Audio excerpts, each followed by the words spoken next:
All right, everybody. Welcome to the Contextual Christian Church Bible study, where today we're going to read Isaiah chapter 46, verse 5 to chapter 47, verse 4. I'm going to pray it in. Everybody bow your heads. Father, thank you for getting us on another Bible study today. I'm glad we're able to make it. I know there's been some weird things going on both our ends, but we're still able to get on to continue talking about what's going on in Isaiah, when specifically if we're getting into maybe you talking about how dumb the people are when they try to make these gods and worship it, and these gods can't do nothing for them, or how dumb it is not even to trust you, the architect of everything, the creator of everything. So I pray we get into more of that, more details into that, more notes into that. In Jesus' name, amen. Amen. All right, so last time we finished up chapter 45 and got a little bit into chapter 46. And what we had read was, hold on, what we had read, as Charles had brought up during his prayer, was pretty much God just doing a comparison between the people who make false idols versus God himself, and how dumb it is to trust in those idols. Makes no sense. And so that's really what we were getting into. But we did have something that proved again that Jesus is God. As we got to the point, where is it? In verse 21, tell ye and bring them near. Yea, let them counsel together. Who hath declared this from ancient time? Who hath told it from that time? Have not I the Lord? And there is no God else beside me, a just God and a Savior. So when he said in that part, and then he goes down to 23, I have sworn by myself, the word is gone out from my mouth in righteousness, and shall not return, that unto me every knee shall bow, every tongue shall confess. So we had that direct quote that in the New Testament in Philippians says that Jesus is the name that they're supposed to bow to. We also had, where was it? Was it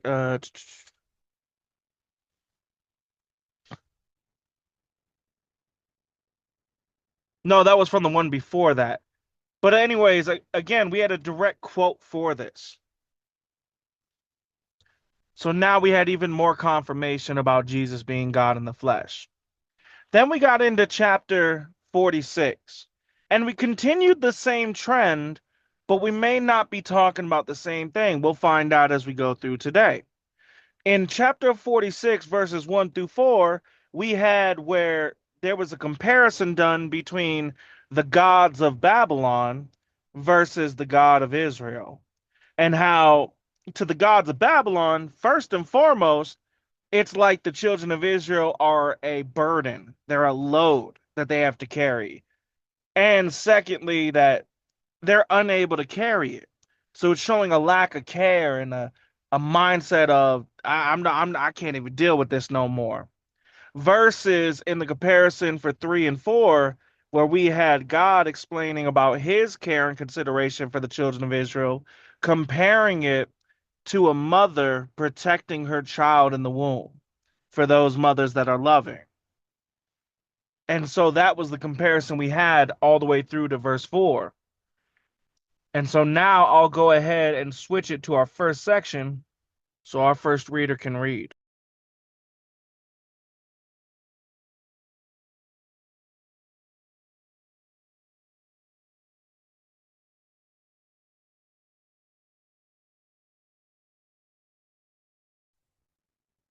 And go ahead, Charles, when you're ready. I'll be reading Isaiah chapter 46, verses 5 to 9. Verse 5. To whom will ye liken me, and make me equal, and compare me, that we may be like? They lavish gold out of the bag, and weigh silver in the balance, and hire a goldsmith, and he maketh it a god. They shall they fall down, yea, they worship. They bear him upon the shoulder. They carry him and set him in his place, and he standeth. From his place shall he not remove. Yea, one shall cry unto him, yet can he not answer, nor save him out of his trouble. Remember this, and show yourselves. Bring it again to mind, O ye transgressors. Remember the former things of old, for I am God, and there is none else. I am God, and there is none like me.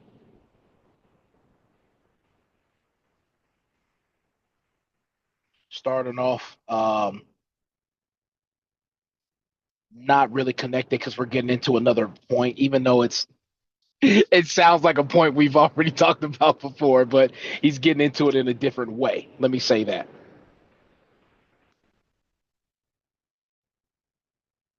You sure about that? Yes, I am. To whom will ye liken me and make me equal and compare me, that we may be like? Which is different than when he ended, or not when he ended, but when we ended talking about God carrying that load. Reread How 1 to God is 4. carrying the load. Let me go back. Baal bows down. Bless you. Thank you. Nebo stoopeth. Their idols were upon the beast and upon the cattle. Your carriages were heavy loaden. They are a burden to the weary beast. They stooped, they bowed down together. They could not deliver the burden, but themselves are gone into captivity. Hearken unto me, O house of Jacob, and all the remnant of the house of Israel, which are born by me from the belly, which are carried from the womb. And even to your old age I am he, and even to horse hairs will I carry you. I have made and I will bear, even I will carry and will deliver you.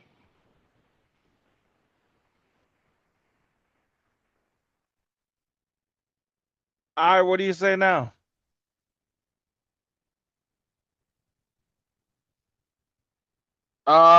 Because of how five starts off, I'm still like not. I don't see the majority connection.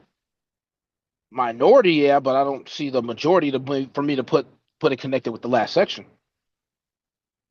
All right, especially on here's how your he's starting off. problem.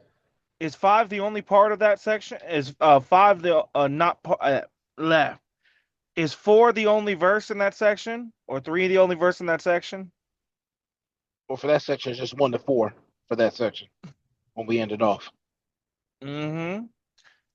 And what was the thing they had in common? What was he doing? When we talked about it, those gods they can't carry any burden versus the one true who can carry them. What are you doing by doing that, though? Yeah, compare and contrast. Yeah, comparing. And what's it saying 5 again? To whom will ye liken me and make me equal and compare me, that we may be like? Ah. So one more time, what was he doing overall in verses 1 through 4? The compare and contrast. And then what is the question that he asked in verse 5? Sarcastically, who you gonna compare me to? Who's equal to me? So is it separate? So it sounds like not an ending statement, but a statement after his compare and contrast. A sarcastic statement after the compare and contrast. Now it sounds okay. You know what I'm saying? Yeah. It is connected. Literally, he was just comparing the gods of Babylon to himself. And then he asked the question, well, who are you going to compare me to? Who are you going to make equal with me? You see what I'm saying? Yeah, I see what you're saying. The point being made, is it a little bit different, a lot different, or not different at all? The point that he's making, no, it's not. The point that he's making, just like with the last one, it's not different at all. Exactly. So now we can say something is a most likely because of this too, but we'll get into that in the explanation. So now that we know that 5 is connected, what are the sections? Now, since five is connected, it it sounds like I'm still doing another, not me, but God is still doing another comparison. 6 and 7 is talking about what they making this God that can't do nothing for him versus, well, he starts off by saying, remember what they're doing. Compared to me, there's no one else other than me. There's no other God.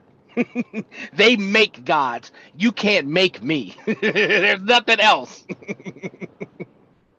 So it sounds like we're doing another compare and contrast,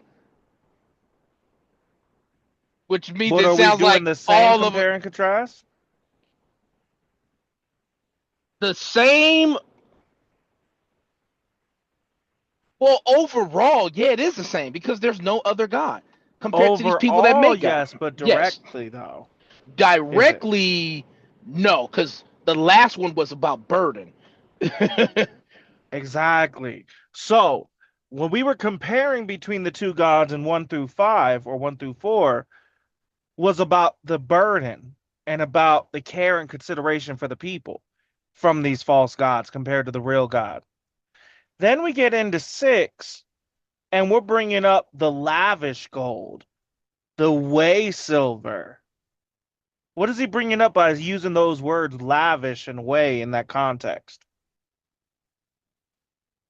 Like it sounds like he's putting an emphasis on how nice the gold is and how good the silver is. Exactly. So they're trying to use the best of stuff to try to build a god, and then they fall down and worship to it. So now what we're comparing is the luxuriousness of this false god and how the luxuriousness means nothing.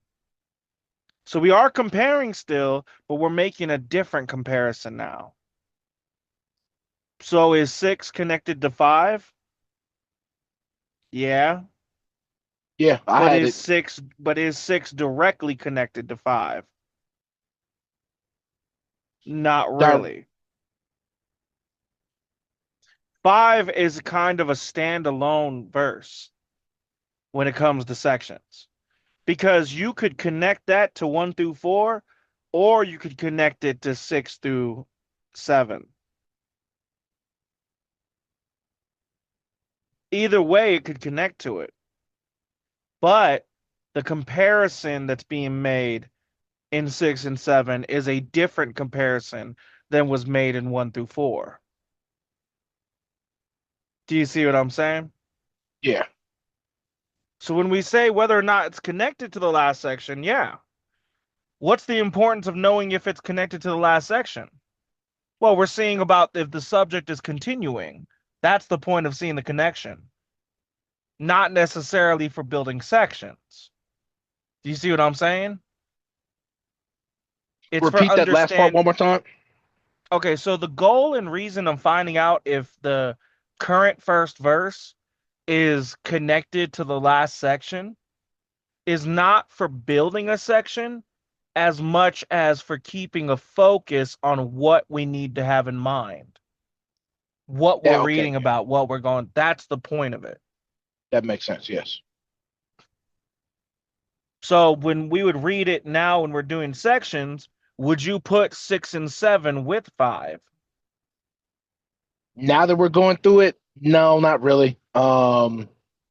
Earlier I was going to, but now I wouldn't. Now it would be 6, 7, 8, 9. 8 more minority, but 9 the majority because of that comparison contrast. Contrast. Can't say that word right. Exactly. Because as we go through it, I mean, 5, is it technically connected to 6 and 7? Yeah, but it's kind of a standalone statement, right? Hmm. Like you could read it with it and it wouldn't be a problem. You could read 5, 6, and 7 together and it wouldn't be a problem. But 5 is just kind of a standalone statement. The main focal point that you really need to see is 6 and 7, not the 5. You see what I'm saying? I see what you're saying. All right. Now go ahead and continue then. Yo, you said So yeah, 8 and 9 are not connected? I have 6, 7, 8, and 9 as a section rather than the earlier thing I had before. Now, because of the compare and contrast, 8, my not really, but 9 does. 9 brings it all together. You sure about that? What's the So point we, of 9? well, the point of 9 is to say that there's none else compared to No? this little nice little Uh-uh. thing you got. That's not the point of Remember, 9. remember the former things of old, for I am God, and there is none else.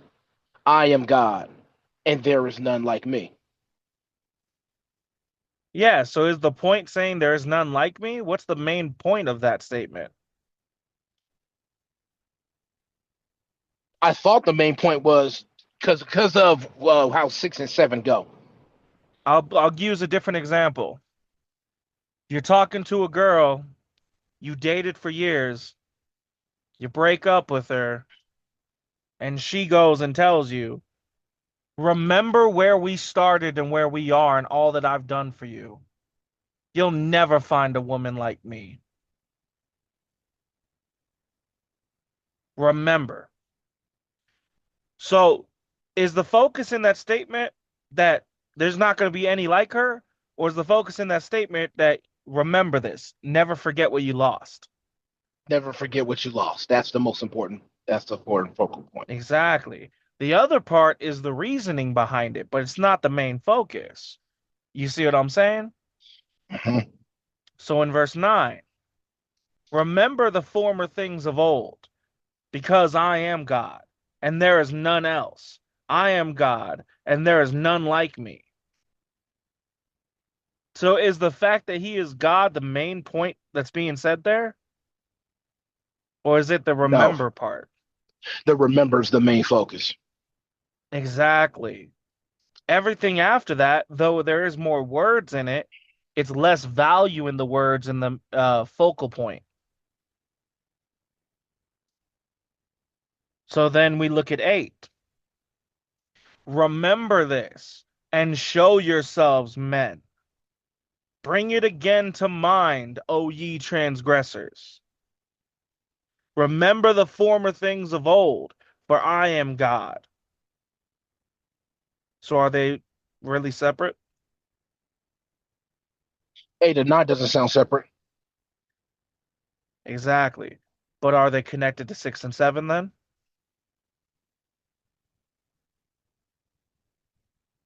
Since the focal point is about the memory, no, because the focal point is different for 6 and 7 than it is for the memory thing. Exactly. In 6 and 7, we're not actually comparing God right now. When you really think about what's happening in 6 and 7 versus 8 and 9, that's not a comparison of God to the false ideology. That's not the main focus that's happening here. In 6 and 7, what do we have that's going on? They're It creating just this God of luxury, and then they're bowing to it and they're asking it to save it, and it can't do anything. Then it says, remember this and show yourselves, men. Bring it again to mind. So keep this in mind what happened. So do you see how, like, even though the overall is connected, they're not actually connected directly? They're saying yeah, different things. they're saying different things. They work together in tandem, but they're saying different things. All right, now go ahead with the explanation. So first off, for 5, who you think you can compare me to? The one true God. Who else is out there? Who else is out there like me? No one. Nothing. Then the next section for 6 and 7. These other people or these others, they're getting nice gold, lavish gold, nice silver. They're getting a blacksmith to make them this god that they worship. This same thing that they made, this really nice thing that they made, that can't save them, can't do nothing for them. You made that thing. What can it do for you? Then the last section, where God is talking about to remember these things and remember remember these things and also remember the things of old. Remember the thing that's happened in the past. The things that happened. in the past? Sorry, No, you didn't. I got stuck Yeah, on. you I didn't got stuck on. I explain it gotta at all. You just reread it. the whole thing or just No, no. In verse 8 and 9, like you yeah, didn't. yeah, yeah. I You gotta say it better. yeah. I gotta say it better. Well, it's not even I gotta that. say You that. screwed up because you were explaining the words, not explaining the point. Why say that? I want to bring up another one that's I don't want to regurgitate your example with the X thing. I wanted to bring up something that so that way I can give a better understanding. I can show you that I understand what I'm trying to get at. Just trying to make Well, sure I you bring can out the use right the words. example of the X because I didn't give you the answer to this question. What is the point of it? So when you brought up the example of the X, when the X talks about remember all the things, the good times, remember all this and all of that, because you're not gonna find somebody like me. Trying to make somebody, make somebody feel like, oh, you're not gonna find somebody. Remember I'm saying that because I'm letting you know, because of all the things in the past, you're not gonna find somebody like me. So in other words, if God was to say the same thing, and God is saying, remember all of these things from the past, you're not going to find another God like me. There is no other God like me. If you think about these things of the past, if you remember these things from the past. Nope. Good try, but no. You could have used the example of the X properly, but you used it incorrectly. My example of saying, remember me, because you'll never find nobody like me, is she saying that for wanting you to get back together with her? No, Exactly. What is she normally saying that and reason why? that's Pettiness. coming petty Talk your spite. Yeah, smack. Yeah. Is that what he's bringing up here?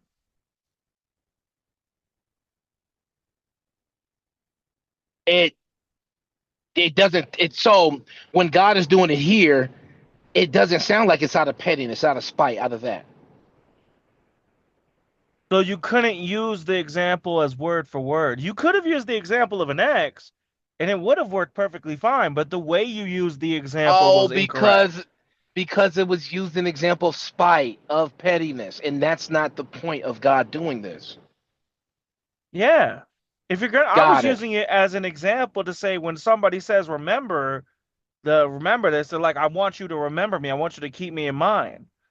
But there's more to it than just that, right? Because I was saying, like, even with verse 9, that was just about verse 9, but that wasn't even about the point of verse 9. That was just saying what is the important part of verse 9.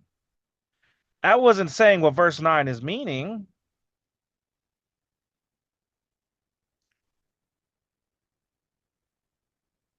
Okay, because I All brought right. it up in. Okay, yeah, go ahead. So, a good example with the X example.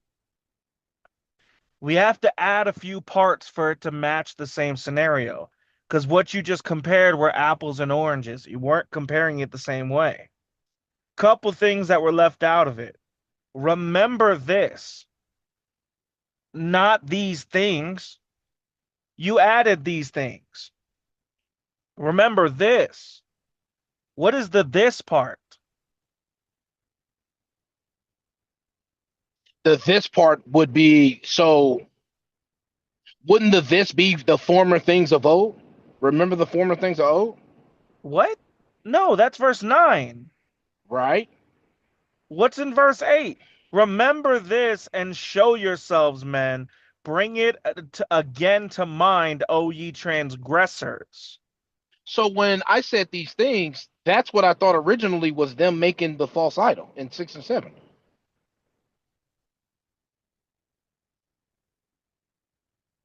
So if that's not the remember this, then Wait, wait. You just answered completely.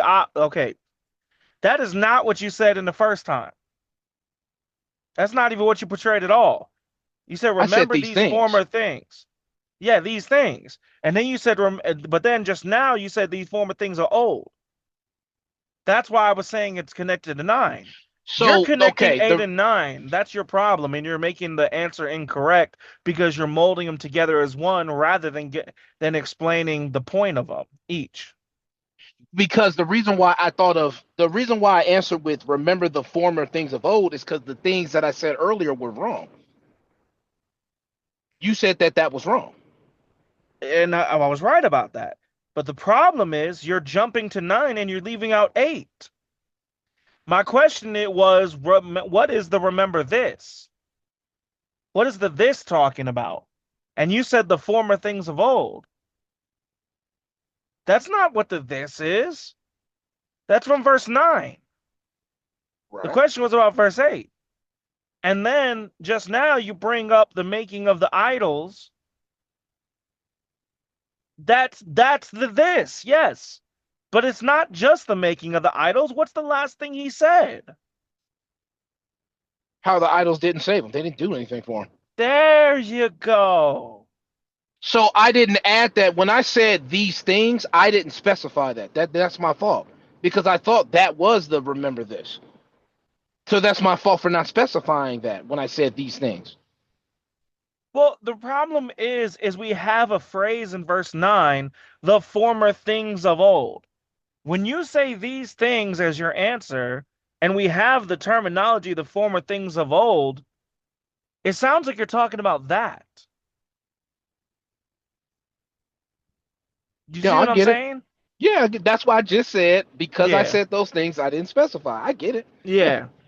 Well, no, it's not that you didn't specify. It's that we have the terms, the former things of old. And so what it does is when you use the term things, remember these things, since we have the word things in verse 9, it makes it look like you're trying to connect it to 9 Because things was in 9. Got it. because things was in 9. It's kind of like if I were to tell you, I'm talking to you about some dudes that was dogging some women out, straight up acting like dogs, running out on them, sleeping all around, but then coming home and trying to play nice, really dogging them out. And I said, man, I can't stand these dogs over here, the way they go out the house and everything like that. But then I come back 2 seconds later and I'm telling you, like, they need to use the restroom in the house like I trained them. You're going to be looking at me like, what are you talking about? Do you see what I'm saying? Yeah, Because we yeah, I just see what you're used the saying. term dogs in relation to people being wrong in the relationship. But then I just out of nowhere use the same term dogs, but actually talking about literal dogs. Mm-hmm. That's where the confusion and the problem came in with your answer.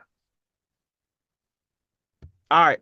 So let's get back to it then. What's the point of verse 8 then? The point of verse 8, remember this. When he's saying remember this, remember the what I talked about in verse 6 and 7, making the lavish things, turn it into a god, and that God doing nothing for you. Remember that and show yourselves, you transgressors. In other words, remember how it did nothing for you. Remember what you did to make that. Remember how pointless and stupid it was. In other words, You're not, no, no, no. You didn't answer the question. What is the point of saying that, though? That's what the question means when I ask what's the point of 8. Not what does 8 mean in its wording, what does 8 mean in its literal. What is the point of saying what he said in 8? I thought what I just brought up the whole how dumb it is. I thought that was the point. No, no. Charles, why would you tell somebody if you're in God's position? I want you to think about it from your perspective. If you're telling, this would be a good example to Chad or Eddie. Eddie, remember this. Remember that female you was with and how you ended up paying all the bills and she didn't do nothing for you. You need to keep that in mind. Am I just telling you that just to keep it in mind, or am I telling you that with another purpose? Another purpose to make sure he don't make the same mistake when I bring it up. Yeah. Yeah. So you don't So repeat the he same don't mistake. make the same mistake. Now, point out the part of O ye transgressors. Adding that into it, so so that he don't make that mistake with her again, because you didn't even do this with me when you was living with me. When we was living together, you was doing better. By me bringing that up, I'm trying to let you know, come back from that edge, come back from where you're heading to. Stop going that direction, right? Not just don't make the same mistake, but stop going that direction entirely. Now let's bring that into the terminology of life with God versus idols. If I'm telling you to turn back and stop making that mistake of dealing with these idols that can't really save you, that can't really do anything, what am I actually trying to tell you? God is actually trying to tell you to come back to him. Don't stop doing that crap you were doing before to come back to Exactly. me, the one that can do something So versus what the is the ones that point can't. of 8 then? The point of 8 is trying to bring them back. You're telling them that in order to, so you don't make the mistake, so you can come back to God, in other words. Exactly. Now, after saying come back to God, look at verse 9. And it should make more sense what he's saying.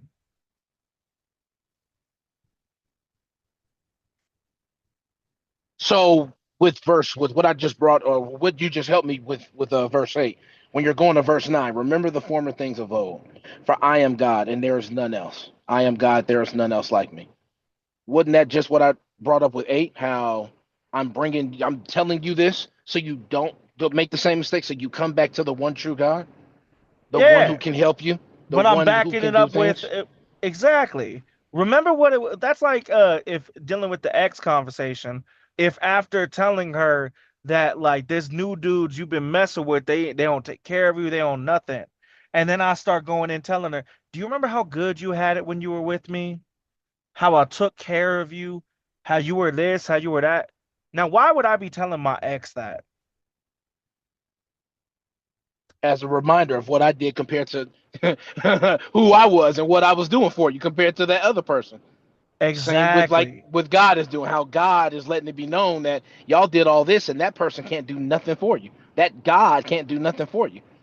It's a false God. Exactly. But one true So God I'm can I'm do something for you. telling So her come this back to because me. I'm trying to entice her to come back to me.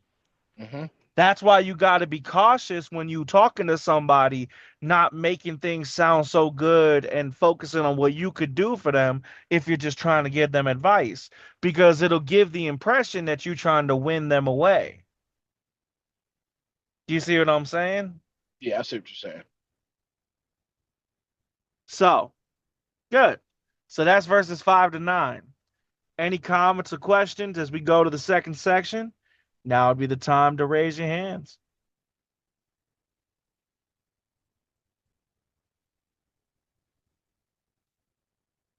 And yes, I know it's only 4 verses, Charles.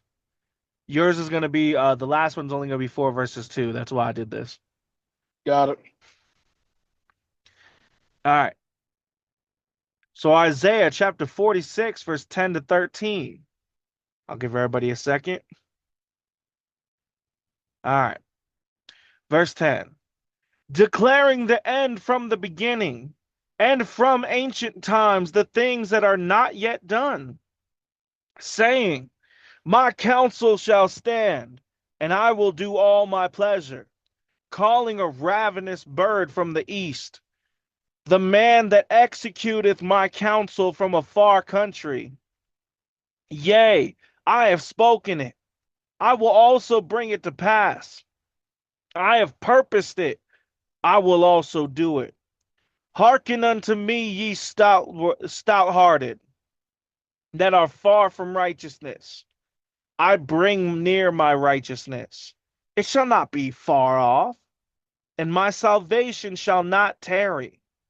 And I will place salvation in Zion, for Israel my glory. So we got a continuation, definitely connected to the last verse. We're still continuing with his statement of him being the one and only true God. Now, as towards context or connections, 10 and 11 are connected, but I would say 12 is separate and 13 is separate. Because even though they're connected statements of his conversation still, of God still speaking, but in 10 and 11, we got him setting up everything and explaining how his wisdom, and that's the main focus here, is that his wisdom and knowledge far exceeds anything, and he establishes everything. Now, Charles, go ahead and read the definition for stout-hearted in verse 12. So there's two. The first one's H47. Let me go to it. Mm-hmm. Strong's for H46. Angel, bull, chiefest, mighty. One stout, hearted, strong, valiant. Now Good. let me go to the next And go one, to the which second one. is H3820. Strong's definition: a form of H3824, the heart, also used figuratively, very widely for feelings, the will, and even the intellect. So we're talking about having a strong heart or strong-willed. That's what we're talking about when we say stout-hearted. So he's saying for the stout-hearted or the strong-willed to obey and listen God's voice. Even the ones that are far from righteousness. And if he's bringing up that they're far from righteousness, the point is they're not nowhere near it. They don't have it. So, but in 13, though he brings up, I bring near my righteousness. So he's talking about calling it near. So 12 and 13 are connected in their main point. To those that are strong-willed, those that are like strong, mighty-hearted, but are far from righteousness, I'm bringing my righteousness close to you. I'm bringing it close. It's not far off.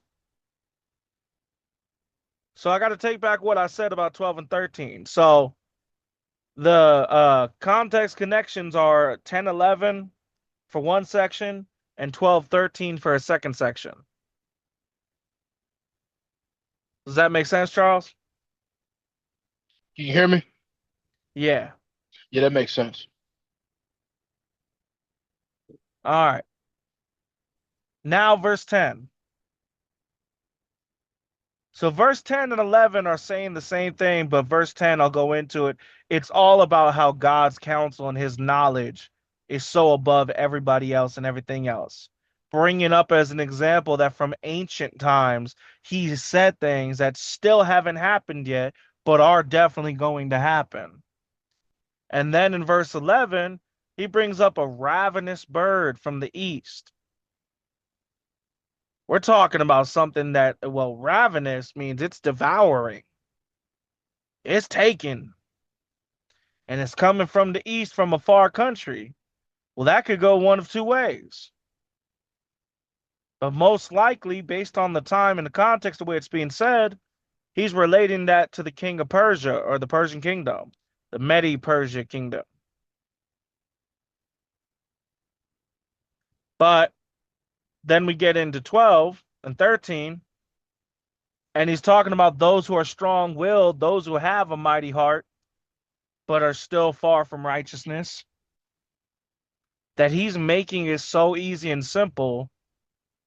Just take hold of it. In other words, it's okay to be stubborn, but be stubborn and righteous. Don't be stubborn in unrighteousness. Especially if he's making so much effort to make it even easier. All right, does that make sense, Charles? Yeah, I got you. All right. And do you get how I got with that explanation for 13, 12 and 13 and how I put that together? How you put it? Yeah. Originally, I see where it was like originally you brought up how it was separate, but when you brought up the first part of 13, how it should be together instead of separate, yeah, I got that part too. Okay, good. It goes to show that on first glance, even for me, there are times where, like most of the time, something comes real quick and fast, but I have to reread things sometimes. I don't always get it off the first try. I got to look at it, get that context, go deeper, and then be like, oh, my first assessment was wrong. Now then.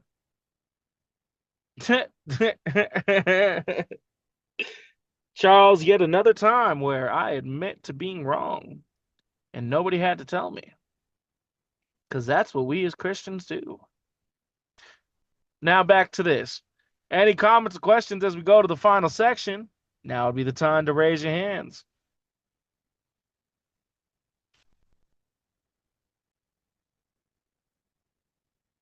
All right, then, Charles, go ahead and finish this out.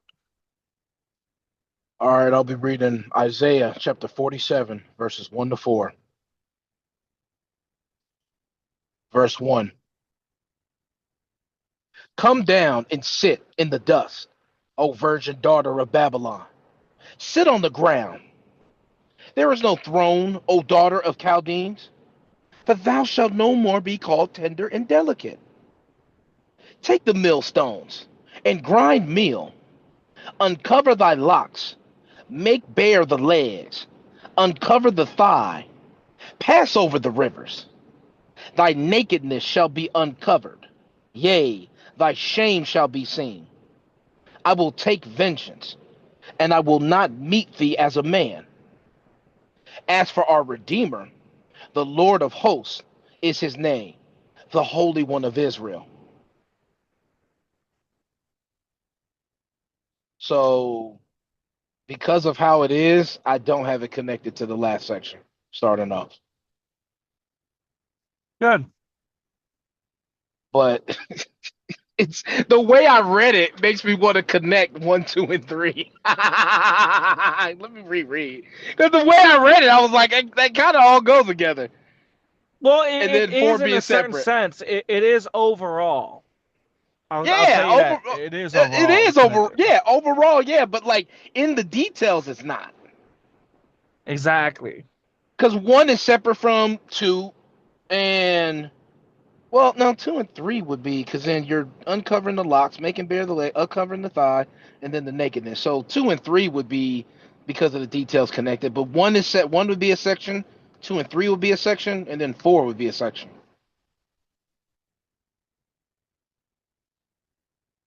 Nope. You got 2 and 3 separate. Nope. 1 through 3 is connected.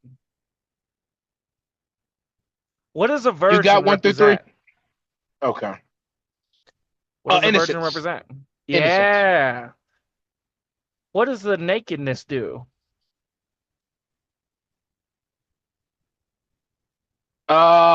We brought this up before a while ago on what it means. Mm-hmm. Isn't like the nakedness like a like exposing shame? It isn't. No. Well, not Was necessarily it shame, but a lot of times, yes. But it's exposing is what it represents. It's exposing. exposing something? Could I say exposing something bad? Or no, that's too Not always. okay. Sometimes nakedness is used as an example of exposing how you really are doing the right thing. I've seen you bear it all. I've seen your nakedness and you are righteous. Sometimes it's used like that. So it's just exposing in Majority of general. the time, yeah, it's just exposing the full truth. Majority of the time, you're right. I would say 99% of the time, or maybe like 90%. No, about like 99% of the time, it's about exposing the corruption.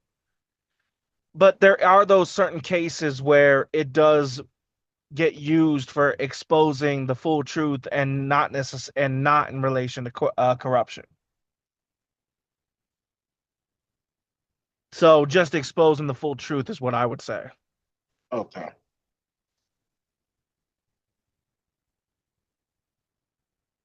All right. So you do have 1, 2, 3 connected because that was my original thought because of how I read it. Yeah. No, and that was accurate the first time. You messed up when you split them. But I Because split them. Yeah. remember, what's the point is what we're getting at. For sections, we're worried about the main point that's being said. What's the point in 1, 2, and 3? Is it different? No, I'm uncovering the nakedness of Babylon and the Chaldeans. They're bad. See what I'm I'm I'm saying? I'm exposing the bad. So is Basically, that different for 1 or for 2 or for 3? Or is it saying the no, same thing for all 3 of them? it's all saying the same thing, using details and in a funny metaphor that's funny of exposing. We're gonna expose the Babylons and the Chaldeans. Exactly. Good.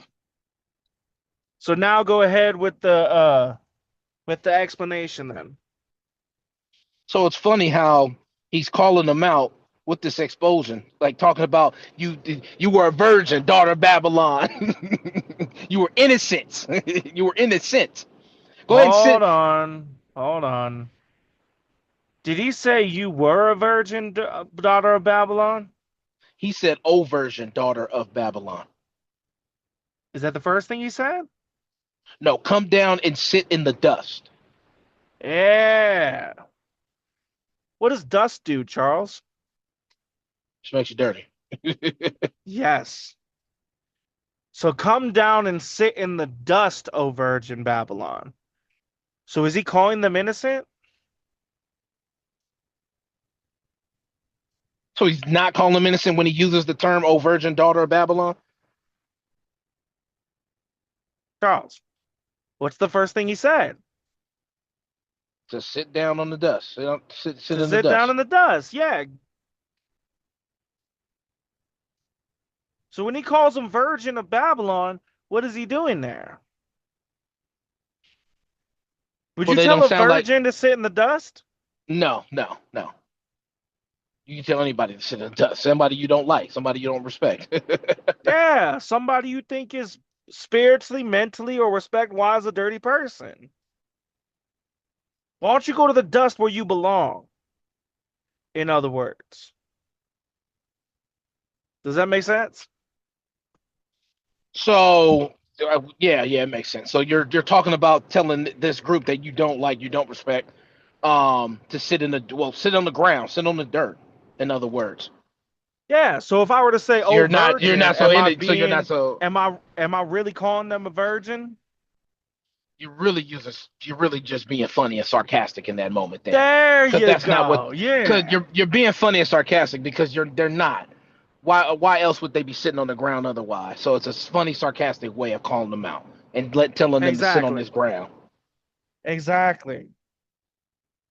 Because I'm calling you a fake innocent is what I'm calling you by doing that. Hmm. Does that make sense? Yeah. All right, go ahead and continue. So using this funny, sarcastic way of calling them not innocent, calling them just you can sit on the dust, sit on the ground. There's no throne here, and you won't be what well, you're opposite of that. We already know what you are. I don't have respect for you. I don't like you. I don't. You know what I mean? You're below that. Now he's also telling them. So let me get the overall point for two instead of just doing sentence to sentence. Take the millstone, grind mill, uncover thy locks, make bare the leg, uncover the thigh, pass all over the river. All of that just sounds like I need you to uncover yourself. I need you to expose yourself. In other words, Yeah. yeah, But the what am I total saying by tally is saying what are you saying by exposing yourself? You're just saying expose. Um, so I would have to wouldn't it be a metaphorical of we're exposing because it's using literals, but isn't it using literals to give a metaphorical saying of now we're gonna start exposing you, exposing the bad, exposing this, exposing that. hold on, Charles. Charles. He didn't say we're going to. He said expose yourself. They're going to, in other words. Not they're going to. It's a direction. If I tell you to expose yourself, what am I actually telling you to do? You're giving me instructions to expose myself. Oh my goodness, Charles. Did you really just repeat what I said? What else are Did you doing? you? I'm telling you to stop faking it. Stop pretending. How do you get faking and pretending from verses 1 and 2? Charles, stop pretending like you don't know. Stop acting like you don't know. What did I just tell you in that statement? You know better, in other words. Stop pretending like you don't. Exactly. I'm saying that you're putting out an image as if you don't know, but you really do know. And I know that you know.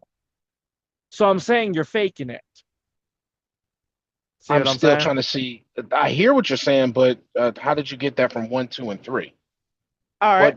What a part of this? Go sit in the dust. Go get dirty, you so-called virgin of Babylon. Expose yourself. Show it all. Show the truth. Give the full truth. What am I asking you to actually do? So what you're actually doing is just got it. Okay, this is something you would tell the kids too. I had to think about it from a perspective of what a parent would tell a kid. Yes. That's a great example. I have to think about it from that perspective because I think about it from a parent telling the kid, you knew better. You know, matter of fact, you know better. Go sit down somewhere.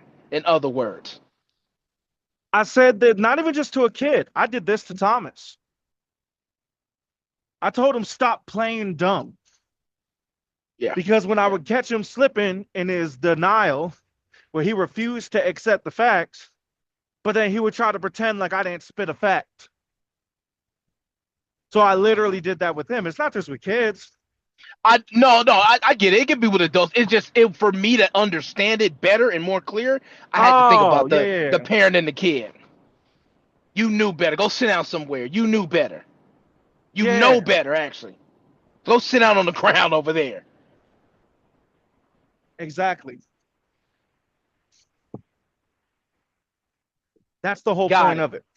Parent with the kid. Yeah, I have to think of that to get this point. Because at first it was throwing me off. It was throwing you off? Before I thought of the parent and the kid. Of the go Ah, sit down okay. somewhere. Yeah, because when you think about it from their action, they're trying to act like they ain't doing what they told them they're doing. Parents do it all the time, Yeah. but that's the whole bottom line of it. So yeah, we're sitting here like, okay, cool, we got this situation going on. Yeah, we're sitting there like that. But the fact of the matter is, calling yourself innocent, trying to pretend like you're innocent, Babylon, when all you are is dirty. Show your dirtiness. Stop faking like you're not dirty. Does that make sense? Yeah. And when you're talking about taking the millstones, grinding the mill, uncovering the locks, make bare the leg, uncover the thigh, that still goes back to what you just ended with about showing your dirtiness. Exactly. Because you're exposing everything. Show your filthiness. You dirty little wench.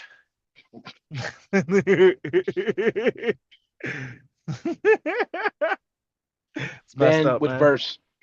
with verse 3, let me reread it. Thy nakedness be uncovered. Yea, thy shame shall be. Your Bluetooth switched. Can you hear me? Yep. I got a phone call. Let me put on do not disturb so we can finish this point. If I can find it. There we go. I wouldn't even worry about it because we're already done pretty much. Yeah. But just in case they call me a million times over. Um Yeah, the nakedness shall be uncovered, yea, thy shame shall be seen. I will take my vengeance, and I will meet thee as a man. So your filthiness is gonna be uncovered. Wait, Your wait, wait. dirtiness I is will be, meet thee as a man? and I will not meet thee as a man. Yeah. I will not meet thee as a man. So yeah, you're gonna be on That's all of even that worse. filthiness and. Yeah, it is. Your filthiness, dirt is going to be uncovered, and when God is not meeting them as a man,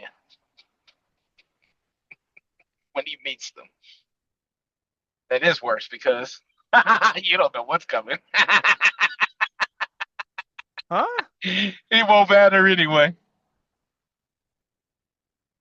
Nah, Can you bro, hear me? you misunderstood. How'd you slip that up? Which part did I slip up? We're humanizing the language using an example of a person, a woman, and exposing their fake cleanness. Then saying, I will take vengeance and I will not meet thee as a man.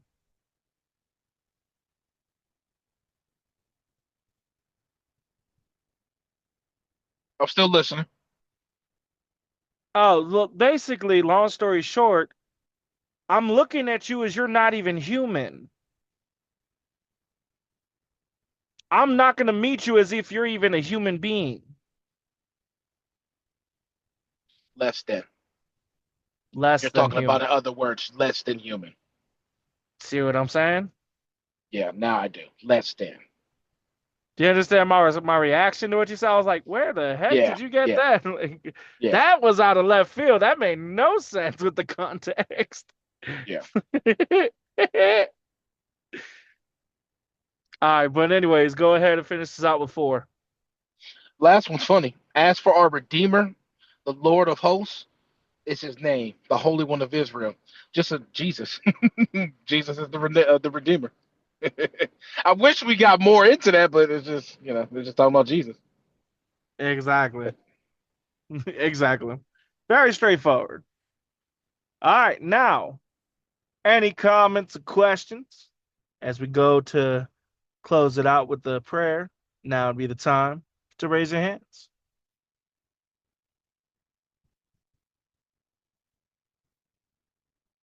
All right, then I'll pray us out from the Bible study portion. Everybody bow your heads. Father, thank you for this time that you've given us to be able to read your word and to be able to understand more, to see the connectivity and to see realistically, just as we saw from 46, it looks like we were just getting more and delving more into Babylon and comparing their gods to the one true God, you, and to all those who follow false idols and of all different kinds, even the ones of gold, and the foolishness is that is. So now, as we go forward, we pray we take this knowledge and these lessons and we're able to continue on, Father, in your Son's holy and precious name, Jesus Christ Yeshua. Amen. Amen. All right. Now, on to the Bible listening portion. Tonight's Bible listening is from Acts chapter 11 to 22. Again, Acts chapter 11 to 22. And let me know when you got it, Charles. Got it. All right. Now, last night's listening was from John chapter 20 to Acts chapter 10. And we'll have Charles go ahead with what stuck out to you, and then I'll go ahead with what stuck out to me. Give me a second. No. There's a lot of good Well, ones in this. That's funny. yeah, there was a lot of them. So I'll At the bring this beginning one up. too, like all the best ones were at the beginning today. Yeah, All the yeah. first chapters. I got Acts chapter 4, verses 13 to 17. It it shouldn't surprise me. Let me say this. Let me make sure I say the right words. It shouldn't surprise me considering the Pharisees are now trying to go against Peter and John in this moment. And I'm thinking to myself, like, y'all still going against, you're still technically going against Jesus because you're going against them because they're preaching to everybody. Yeah, And exactly. you have no defense for it.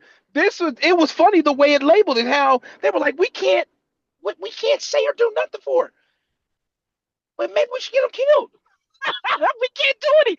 Like before, they were asking Jesus questions, this, asking questions that. But with Peter and John here, they're like, we have nothing. What can we do? If we command them, they're still going to preach the word of God. We said them. If you try to, it is. I should have. What I and I'm gonna finish this point by saying I think it's funny that no matter how hard you work, no matter how hard you're doing what you're doing, you still can't come against God.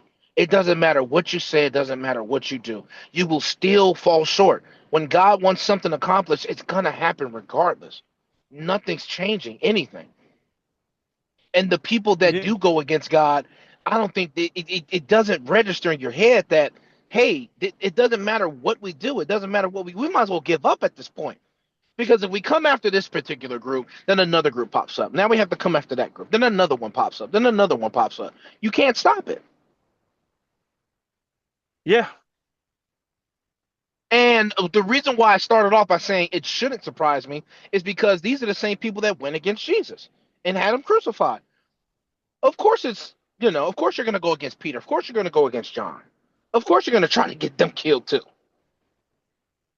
Well, and it really boils down to that is like it's not a surprise. And it's the same thing today. It really is. Like, how much effort do we put into people? Let alone take away everybody that we put effort in outside of the church. Don't even include them in this question. For the people who have been a part of our Bible studies, how much effort we've had to put in showing them the truth just for them to reject it when it doesn't fit the desired narrative or the Not desired just outcome. not just them. I'm thinking about it from the employer's perspective. How far do me and you have to go to make sure everything aligned is just right so we can be parked for Bible study? And for some strange reason, they find a way to put us in a position where now we're not like now the job comes above not the job comes above, but they're finding a way to get us distracted through our job when we literally spent 23 hours making sure everything is lined up for our Bible study just for the employer to do something stupid. And And not it only affects the that, Bible study. You know, correct me if me I'm and you wrong, but personally. we never used to have like back in the years ago, like even just 3 years ago, let's just say that much. We never used to have loads we were picking up between 5 and 6 p.m. That's part of the reason we chose that time. Is like it was rare that we would have that happen. And And even when we when you did, go ahead. Oh, I was just gonna say when you did it, I when I first started the Bible studies, I was always East Coast time. So I already had something by that time. When you Yeah. guys were setting things up, I already picked up something. So if I 5 p.m. Pacific time, 8 p.m. Eastern time, if I'm picking up 8 p.m., of course I'm gonna start cussing and screaming at my employer. Why am I picking something up at 8 p.m. when I was ready at 3 a.m.? Yeah. Why are we waiting? That's the You were issue I literally got there going the on whole now. day just to now finally get something when it's in the way. Like, for I had example, with the situation with my employer, I still don't have a load for tomorrow. I still don't have a load for tomorrow. And yet, tomorrow's worship service. You know he gonna call during worship service or try to. Mhm. So I'm just sitting here like, now I gotta deal with this. So it's just the way that it goes. It's just like it's nothing new under the sun. The way the Bible says, and there's nothing new under the sun. It's not just saying about the frivolity. It's not just saying about the good times. It's the bad, it's the stupidity. Everything is on repeat. Like I can't imagine how irritating it is to God watching us sin in the ways that we sin, considering how many times he's seen the same process work over and over and over and over and over again. It's crazy when you really think about it. It's ridiculous. But anyways, anything else you want to add on that? No. All right. I'm going to bring up Acts chapter 1 because there was something that I never noticed it said throughout all these times that I've gone through this. Acts chapter 1 and verse 11, which also said, Ye men of Galilee. Why stand ye gazing up into heaven? This same Jesus which is taken up from you into heaven shall so come in like manner as ye have seen him go into heaven. Charles, this is after Jesus ascended. When we read in Mark and we read in Matthew about that generation, and it talked about the Son of Man was going to come on the clouds, and it talked about all that stuff happening then. One of the things that it said that was going to happen was his coming on the clouds. After he ascended, we get told again in reference to future reference that he will be coming down from the clouds. So it hadn't happened yet.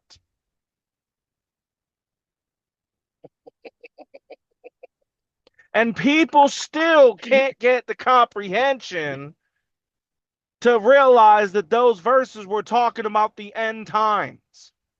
Jesus has not returned yet. We have not had no parting of the clouds and Jesus coming down. It hasn't happened yet. It'd be all over the news. I don't care if it's back when there was newspapers. It'd be everywhere. You'd be able to find it. Hasn't happened. So it just goes into, again, that point is like about the amount of effort we have to make. Just figure the amount of effort that God has to make. We have how many countries, how many languages is the Bible in?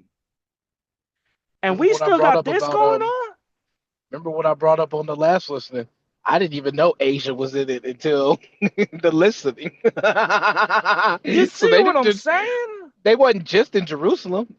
They traveled all around to preach the word, to preach the truth. Exactly. That's why the whole thing's so ridiculous to me. That's why it sticks out to me. It's like that. All it takes is just a little bit more time, a little bit more learning, a little bit more reading. And then everything becomes clear. When the Bible says it has everything that pertains to life and godliness, it's so ridiculous how straightforward contextually that is. It's just ridiculous. Like, that's word for word what it means. It's not even a question. Like, it literally has everything that pertains to life and godliness. Not even just life in godliness, life and godliness. Because every single thing that happens in life happens in the Bible. You can't name one thing that happens in life that doesn't happen in the Bible. We even talk about mutilation of babies when they get out the womb, setting them up as eunuchs. We even have that in the Bible.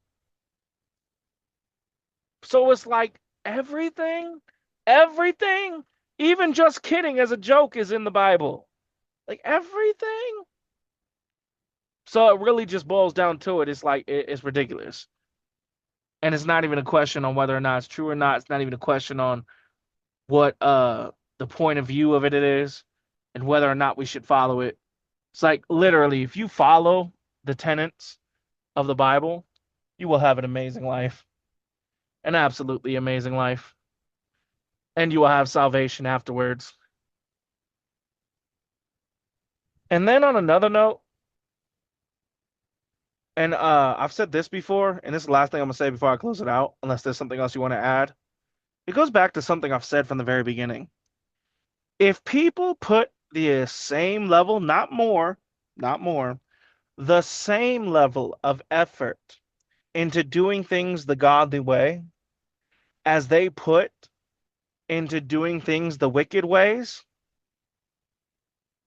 they would be well off financially, emotionally, mentally, parenting wise, children wise. In every aspect, they would be well off. Generational wise, every single aspect. If they only put as much effort into doing things God's way as they do into doing it a different way. We wouldn't have all these different churches because everybody would be part of the same church. We wouldn't have all these different false doctrines because everybody would be under the same doctrine. We wouldn't have fake Christians causing people to not want to seek out God because of the example they're given. Like everything would be turned away. Like, and then to top it off, can you imagine how much smaller the amount of Christianity there would be if it was literally just all real people that were following God? Like when I think about the amount of fake Christianities, like if you, let me put it this way. If it was illegal, which I think it should be because it's false advertisement and it's giving a false expression, I don't think you should be allowed to have a church that doesn't follow the Bible in context. I don't think that should be allowed because you're supposedly representing Christianity. We wouldn't Now, have any even more. Jesus said different than this, so I'm not saying it needs to be this way, but I'm talking about preference. So, what were That's you saying funny. now? That was funny because if you say it like that, then all the Lutheran institutions are gone. Methodist institutions gone. Oh yeah, Catholic Catholics are institutions. gone, Baptists are gone, I mean, no, Jehovah Catholics will do their. Witness are They'll gone. do their thing in UK and all them other countries, but in America, these massive churches are gone. Yeah, When they'll you put do it it that somewhere way, else. Spain. They'll do it in Mexico. Because they're going to find a way I to be able to forgot worship about falsely. I forgot about the Mexican Catholic religion is different from the regular Catholic religion. They'll do it in Mexico. I forgot. Exactly. Oh man. All right. Now I'm about to get a refill. I'm gonna let you do your thing. I gotta call the company back. Yeah. I was about to say, I'll talk to you in a little later. All right.